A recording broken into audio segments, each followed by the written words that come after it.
दोस्तों, कई स्टूडेंट के मन में यह सवाल है कि जब स्टूडेंट की कॉपी एग्जामिनर के पास पहुंचते हैं तो एग्जामिनर क्या कॉपी में चेक करते हैं जो कि स्टूडेंट को कम मार्क्स या फिर ज़्यादा मार्क्स देते हैं। तो अगर आप भी चाहते हैं एग्जाम में ज़्यादा मार्क्स लाने के लिए तो इस वीडियो को पूरा देखना। दोस्तों, एग्जामिनर आपकी कॉपी में 5 चीज़ें चेक करते हैं जिसके वजह से आपको कम मार्क्स या फिर ज़्यादा मार्क्स देते हैं। अगर आपकी कॉपी में ये 5 चीज़ें हैं तो आपको बहुत ज़्यादा नंबर मिलेंगे, और अगर आपकी कॉपी में ये 5 चीज़ें नहीं है तो आपको कम नंबर मिलेंगे। अब चलिए जानते हैं कि वो 5 चीज़ें क्या है। सबसे पहला चीज़ है कि बोर्ड एग्जाम की कॉपी मिलने के बाद अपना रोल कोड, अपना रोल नंबर, सिग्नेचर और सब्जेक्ट कोड, ये सबसे मेन रोल प्ले करता है आपकी कॉपी जांचने में। तो इसको आप बिल्कुल भी मत मिस कीजिएगा, नहीं तो आपको पछताना पड़ेगा। तो अगर आप इस चीज को मिस कर देते हैं तो भाई आपको प्रॉब्लम हो जाएगा, आपकी कॉपी भी नहीं जांच होगा।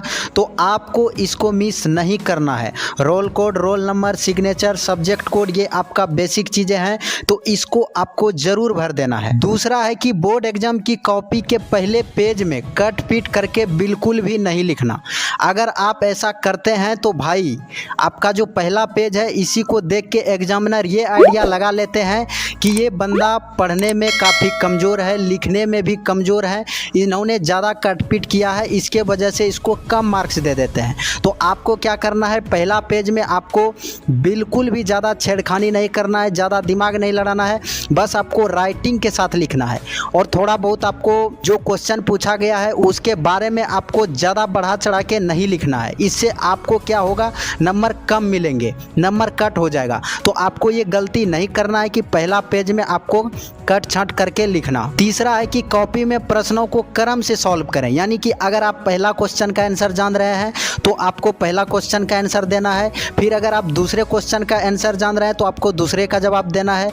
तीसरे का जान रहे हैं तो तीसरे का जवाब देना है। अब यहाँ पे बात आती है कि अगर आपको पहला का जवाब मालूम है, दूसरे का जवाब मालूम नहीं है, तो अगर आपको तीसरे का भी जवाब मालूम नहीं है और अगर आप चाहते हैं कि चौथे का जवाब देने तो हाँ बिल्कुल दे सकते हैं, लेकिन एक के बाद आपको चौथे क्वेश्चन का ही जवाब देना है। अगर आप तीसरा का भी जानते हैं तो तीसरा का दीजिए, दूसरा का जानते हैं तो दूसरा का दीजिए, यानी कि आपको क्रमबद्ध तरीके से सॉल्व करना है। तो अगर आप ऐसा करते हैं कि पहला क्वेश्चन दिए, फिर आप 10वां क्वेश्चन का दिए, फिर आप चौथा क्वेश्चन का दिए, तो ये तरीका गलत है। इससे थोड़ा सा निगेटिव इंप्रेशन जाता है एग्जामिनर को, जो कि उसको अच्छा नहीं लगता है। चौथा टिप्स है कि प्रश्नों का आंसर पॉइंट में दे, यानी कि अगर आप कोई भी चीज़ के बारे में बता रहे हैं तो उसका आप हेडिंग करके लिखें, यानी कि पहला लाइन में आपको इतना चीज़ लिखना है, फिर दूसरा लाइन में आपको इतना चीज़ लिखना है, मतलब पॉइंट वाइज कर करके उसके बारे में जानकारी दें, यानी जिसके बारे में आप लिख रहे हैं। 5वां चीज़ है कि सभी क्वेश्चन को अटेम्प्ट करें, कोई भी क्वेश्चन को छोड़ना नहीं है।